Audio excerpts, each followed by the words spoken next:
This is the life of a normal teenager.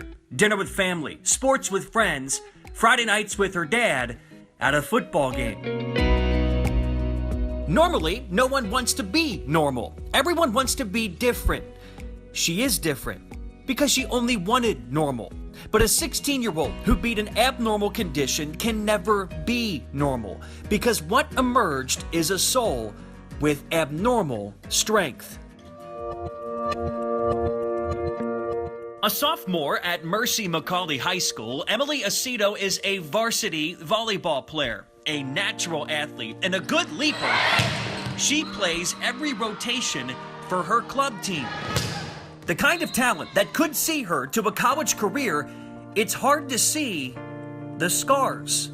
The only one that shows is the scar on Emily's neck. I never felt anything wrong. Everything was perfectly fine. And then just one day at my aunt's house, I started coughing. And I coughed up blood and I couldn't stop. Just 14 years old and just starting high school, it would be just the first of 3 separate procedures. We were told that she had a 50-50 chance of survival and that we need to prepare to say goodbye. We were told that.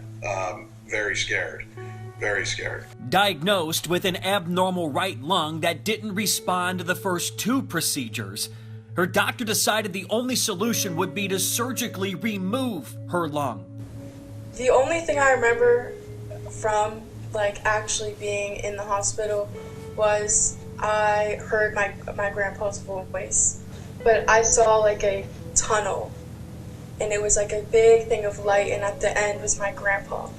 And he said, keep fighting, this is not over, go back, you're not done. The surgery done and the recovery just beginning, Emily's comeback would begin with a question. All we wanted was just for Emily to come home from the hospital. We didn't care. We weren't even thinking volleyball, but I know one of the first questions that I remember her asking me is, can I play volleyball again? Cleared by her doctors, Emily started fighting back. She trained with her father, she trained with a coach, she trained by herself. And just months after losing a lung, Emily won a spot on one of the area's best club volleyball teams. She knows how close she came, to not being able to play volleyball. So I think the fact that she understands that as a 16-year-old, really sets a high drive for her. Her story, I think, helps make her a fantastic kid and a fantastic volleyball player. Wearing her new varsity jersey, the teenager with a 1 in 2 chance of just surviving plays volleyball again with no limitations.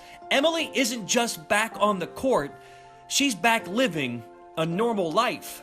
Every time she goes out, I get a little tear in my eye. When I see her out there making a great play, and I'm thinking in the back of my head, wow, nobody in this whole facility probably has one lung like her. And it just makes me so proud that she's out there doing it. There's a powerful inner strength in this picture. Emily Acito did so much of this herself, but she didn't do it alone. The family who helped her recover, the teammates who welcomed her back, and the doctors who saved her life now celebrate her success. Emily made this herself. The pictures that tell the story of suffering and strength, and the quote that tells her story, the strongest of souls. I've learned a lot from a 16-year-old girl, and that is quite extraordinary for someone who has been a coach for 29 years. I've learned a lot. She's inspired me. She's inspired me to inspire others. You don't suffer without there being a reason for it. I feel like there's definitely a reason to why I went through everything I did. I have to give back, to share my story with people who come into the hospital and feel like they can't do it. And I feel like I can just be oh, well, I was in your situation once, and you would never know that I was here, and I'm as normal as anyone else.